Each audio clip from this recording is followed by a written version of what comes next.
সরাসরি ওইভাবে আজকে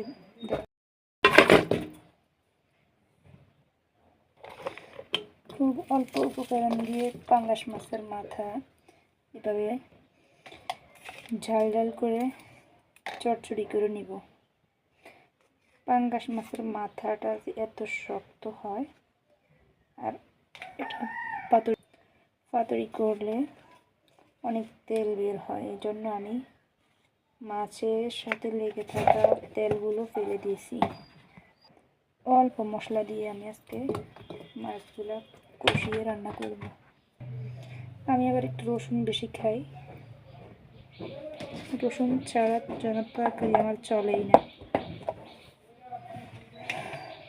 করব